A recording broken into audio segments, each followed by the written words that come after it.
और फिर जो लोग बोलते तुम्हारा 8-10 MLA जीत गए तो क्या होगा, अरे जालिमों, ओवैसी पार्लियामेंट में एक है, सब परेशान है, एक होता है सब पे भारी होता है। अगर 25 जीत जाएंगे बदरुद्दीन अजमल साहब के तो सोचो इंशाअल्लाह ताला जुल्म खत्म हो जाएगा, जुल्म खत्म होगा और खत्म होके रहेगा इंशाअल्लाह। एक ওয়েসি সব পে ভারী আর কত হার ভাঙবেন হিমন্তকে প্রশ্ন ওয়েসি। 25 আসন জিতলেই সরকার গড়তে দরকার পড়বে আমাদের, আজমল আসলেই জুবিনের ন্যায় বিচার হবে। ধুবড়ি থেকে বিজেপি कांग्रेस के निशाना আসাদুদ্দিন ওয়েসির। देखो लोग बोलेंगे अजमल के अगर 10-15 जीत गए तो क्या होता है, क्या वो सरकार बनाएगा? अगर 25 जीत गए तो कोई सरकार नहीं बनाएगा, बदरुद्दीन अजमल से पूछ कर बनाना पड़ेगा। বিধানসভা নির্বাচন যতই ঘনিয়ে আসছে ততই যেন আদা জল খেয়ে ময়দান চষে বেড়াচ্ছেন নেতাবাবুরা। বসেনি আজমলের AIUDF। শুক্রবার ধুবড়িতে AIUDF দলের প্রার্থী নজরুল হকের সমর্থনে এক বিশাল জনসমাবেশকে সম্বোধন করেন হায়দ্রাবাদের সাংসদ আসাদুদ্দিন ওয়েসি। এদিন তিনি ভাষণ দিতে গিয়ে বিজেপি ও কংগ্রেসকে এক হাত নিয়ে বলেন, এই মাটিতেই জন্ম আর এই মাটিতেই মৃত্যু, কেউ আটকাতে পারবেন না ওনাদের। 150 বছর ধরে আছি আর থাকবো, আমাদের অধিকার আমরা ছিনিয়ে নেব। তাছাড়া ওয়েসি বলেন, এটা অধিকারের লড়াই, যদি 25খানা আসনও আমরা জিততে পারি তাহলে বিধানসভায় আজমলেরই সরকার হবে।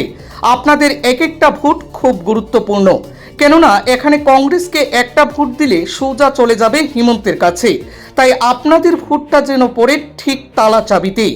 তাছাড়াও এদিনের সভায় ওয়েসি বলেন, আজমল আসলেই জুবিনের ন্যায় বিচার দেওয়া হবে। তাছাড়াও এদিনের জনসমাবেশকে ঘিরে এবং ওয়েসির আক্রমণাত্মক ভাষণে উপস্থিত জনগণের মধ্যে ব্যাপক উৎসাহ উদ্দীপনা পরিলক্ষিত হয়। जीना मुश्किल कर दूंगा, बोलते हैं कि वोट डालना है तो बांग्लादेश जाओ, सुन लो हेमंत बिस्वा शर्मा,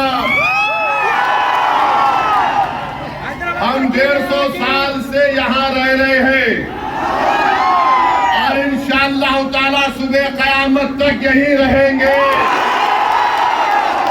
हम 150 साल से मस्जिदों में जाकर हय्या अलल सलाह हय्या अलल फलाह की सदाएं दे रहे हैं और सुबह कयामत तक हम ला इलाहा इल्लल्लाह का नारा लगाते हैं। तुम जान लो, तुम मार सकते हो, मार दो, हम मरने को तैयार हैं, मरने को तैयार नहीं है। हम इस जमीन को छोड़ के नहीं जाएंगे, इस जमीन में पैदा हुए इस जमीन के अंदर ही जाएंगे, जिंदा रहेंगे, सीना तान कर जिएंगे, किसी के आगे नहीं झुकेंगे सिवाय अल्लाह के। हमारा हक है इंशाअल्लाह ताला अजमल साहब की लीडरशिप में, या तो हक तुमको देना पड़ेगा या फिर हम लड़के छीन के अपना हासिल करेंगे।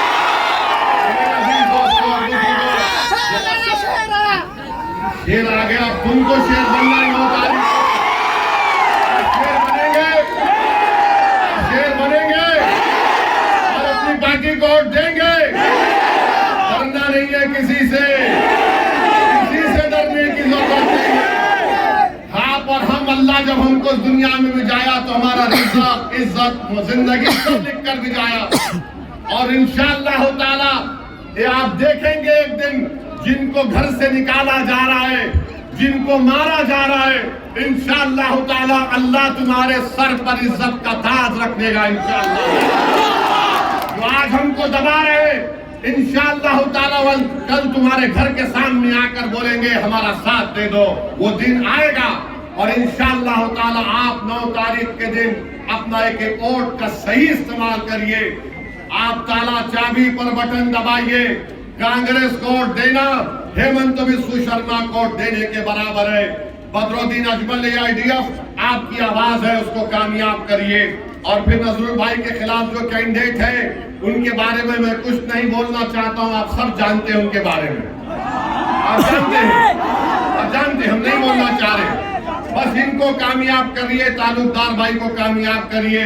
देखो लोग बोलेंगे अजमल के अगर 10-15 जीत गए तो क्या होता है, क्या वो सरकार बनाएगा?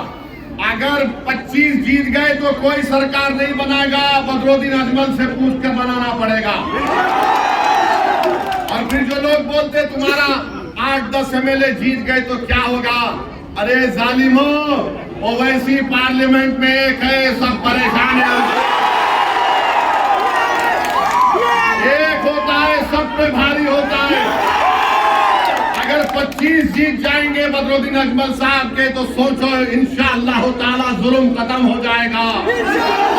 जुल्म खत्म होगा और खत्म होके रहेगा इंशाअल्लाह। तो 9 तारीख के दिन क्या होगा करेगा, हाथ उठाकर बताइए।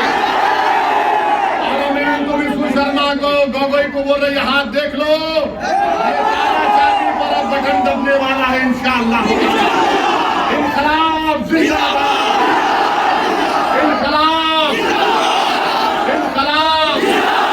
और हेमंत विष्णु शर्मा, हमारे कमर तोड़ने से पहले ये बोल दो, वो जो मशहूर लड़का था जुबीन गार्ग, उसका इंसाफ कब मिलेगा। अजमल आएगा तो जुबीन गार्ग से इंसाफ मिलेगा इंशाअल्लाह।